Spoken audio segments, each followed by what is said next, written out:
What happens to the direct descendants of a dictatorship on the exact day the government apparatus collapses? The answer hung above a Milanese square on April 28, 1945. This public execution acted as the immediate catalyst for a coordinated manhunt targeting the 5 direct heirs. Partisans from the Garibaldi brigades unloaded the corpses of Benito Mussolini and Clara Petacci onto the concrete of Piazzale Loreto. The executioners attached heavy cables to the metal girders of a ruined gas station. Thick hemp ropes stretched and creaked under the physical weight of the suspended bodies. The gathered crowd subjected the remains to severe post-mortem trauma, striking the faces until the bones fractured. Milan sat exactly 500 kilometers north of Rome, yet the political shockwave reached every national border instantly. State radio broadcast the forensic confirmation of the dictator's death across the entire peninsula. At that exact moment, the provisional government activated the logistics of a nationwide search. Authorities classified Edda, Vittorio, Bruno, Romano, and Anna Maria as high-value targets requiring immediate processing. Intelligence agencies rapidly distributed their physical descriptions to heavily guarded checkpoints and border crossings. The fugitives possessed no secure communication channels and lacked established extraction routes out of the occupied zones. Escape routes dissolved. The military administration severed all financial and logistical support previously allocated to the family. In less than 48 hours, these former leaders of the country would become the primary targets for armed partisan units. The streets no longer offered safety for anyone carrying the most heavily monitored surname in the nation. Insurgents methodically shattered marble fasces and tore down state emblems across the city streets. Who triggered the dismantling of the government? The Grand Fascist Council voted against its architect. To process the dictator's body in a Milan square in 1945, the state machinery had to fracture 2 years earlier. On July 25, 1943, the legal liquidation commenced. The council members cast their ballots. Count Ciano, the dictator's son-in-law, registered his vote for removal. King Victor Emmanuel III issued the arrest warrant. Royal guards intercepted the leader outside the palace. They forced him into a waiting ambulance. The heavy doors shut. A cold metallic click of the latch echoed across the courtyard. The 20-year rule terminated in seconds. The power structure splintered. German forces installed the deposed dictator in northern Italy. Ciano lost his diplomatic immunity. The son-in-law became a designated target. Edda demanded a pardon from her father. Mussolini denied the request. Blood ties provided zero leverage against German military directives. In January 1944, a firing squad executed Ciano in Verona. Nepotism failed to override security protocols. Edda extracted the physical evidence. She strapped her husband's personal notebooks under her clothing. She crossed the border into Switzerland. The payload was massive. The diaries contained over 300 pages of classified Axis diplomatic protocols. She attempted to trade the documents for her husband's life. The transaction failed. The administrative network rapidly dissolved. Allied forces advanced northward. The remaining family members scattered across the territory. The dictator attempted a final relocation with a small loyalist escort. On April 27, 1945, partisan units intercepted the convoy near Lake Como. The original manuscripts remained locked inside a clinic vault in the Swiss town of Monthey. 5 direct heirs held control over key government departments. They managed bombers and ministries. Now they did not even have valid passports. The execution of Count Galeazzo Ciano in 1944 destroyed this monopoly. A monopoly that had extracted the country's wealth without interruption since the dictator married Rachele Guidi in 1915. Asset distribution started at the top. Edda married Ciano in 1930. The foreign ministry immediately fell under direct family supervision. Diplomatic status shielded her personal wealth. Boundaries between the state treasury and private bank accounts dissolved. The older sons integrated into the military apparatus. The Torrio and Bruno bypassed standard cadet academies. The high command simply handed them officer ranks. They tested experimental aircraft. They commanded heavy bombing raids during the colonial invasion of Ethiopia. Vittorio then shifted his focus to state media. He took over the largest national film corporation. His production company controlled over 80% of domestic distribution in the country. Every cinema generated direct revenue for the inner circle. The younger children arrived later. Romano was born in 1927. Anna Maria followed in 1929. The government isolated them inside a secure administrative perimeter. Public ministries funded their private palatial villas. State police provided their armed escorts. They knew nothing else. The clan held 20 years of continuous control over resources. The assets accumulated over 2 decades evaporated overnight. Where do you secure the bearers of the most hated surname in the country? The Allies chose island prisons. Armed guards marched Rachele, Romano, and Anna Maria onto a military transport vessel departing from Naples. The boat headed directly for Ischia. Military police processed Bruno in a separate Allied transit camp. Officers stamped his paperwork and ordered his immediate transfer to Procida. Procida and Ischia are volcanic islands in the Tyrrhenian Sea. They provided a perfect natural perimeter for maximum security. Holding high-value targets here required 0 new concrete walls. Inside the detention blocks, the air stayed thick with salt. The detainees slept surrounded by damp, cold stone walls. The cells offered no warmth. Vittorio evaded the island checkpoints.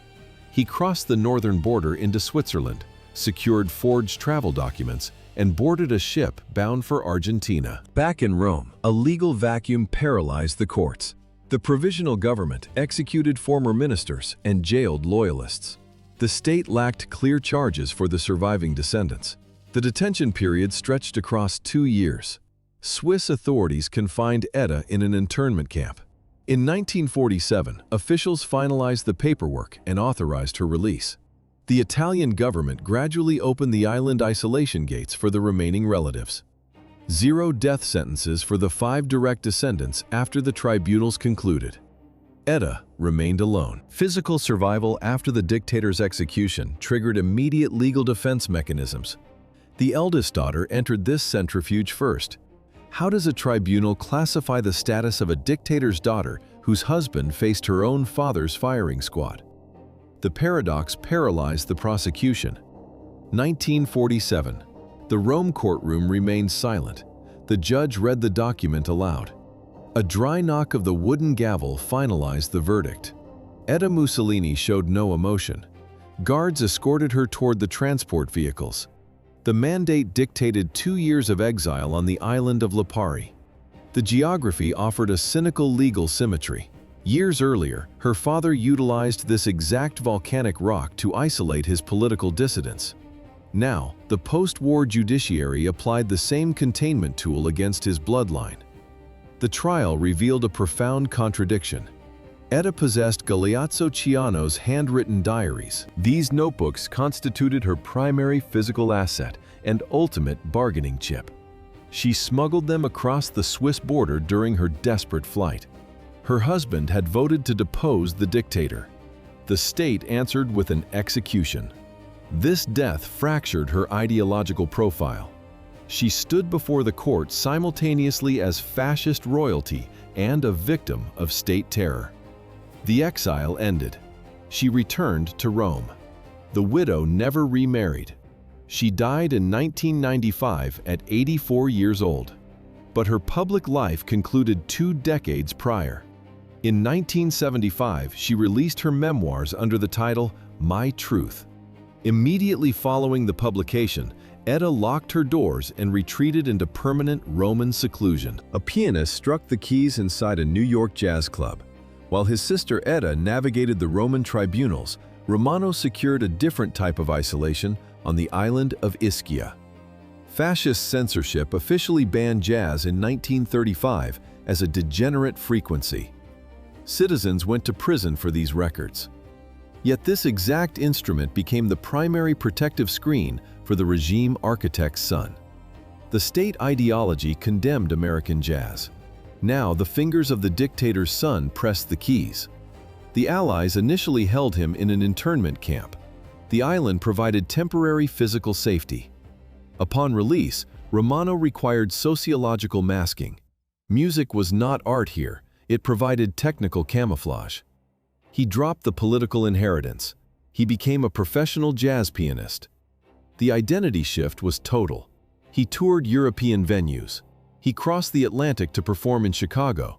He distanced himself from the defunct state apparatus. He claimed ignorance of the regime's operations due to his youth. He engineered a civilian public profile. He integrated further into civilian life. In 1962, Romano married Maria Ciccoloni. She was the sister of actress Sophia Loren. This marriage embedded him deep into mainstream pop culture. He bypassed the political fallout completely. He never touched the ideological ruins. He just kept playing the piano. The camouflage held until his death in 2006.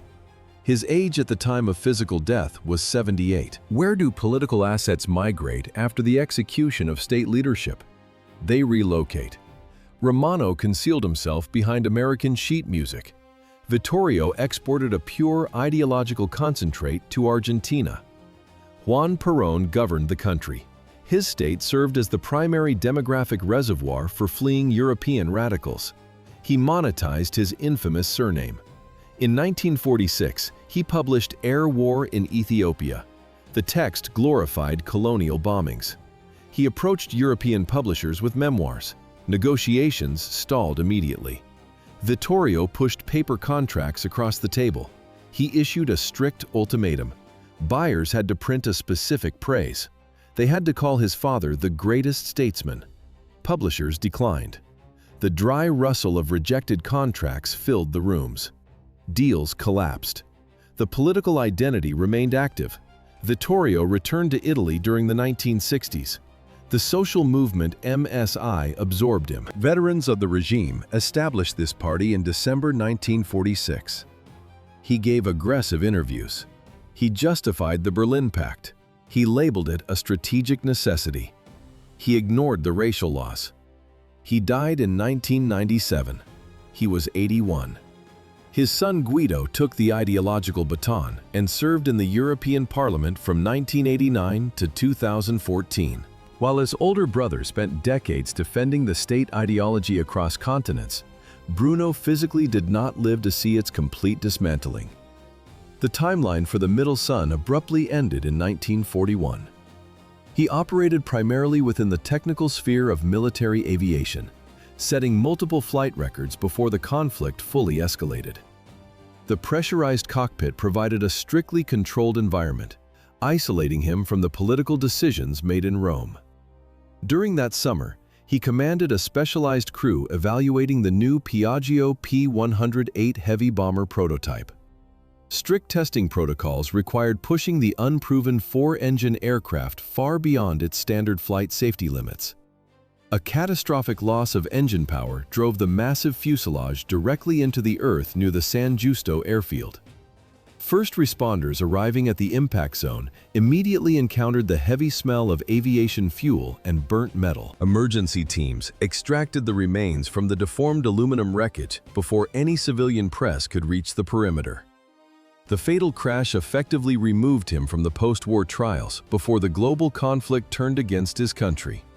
He was 23 years old at the exact moment his life clock stopped. He never witnessed his family's collapse. How do you technically delete a surname that an entire nation hates from government databases? You execute a complete erasure of your own identity. Bruno bypassed the post-war tribunals through his fatal crash in 1941. His younger sister Anna Maria chose voluntary social deletion in 1949.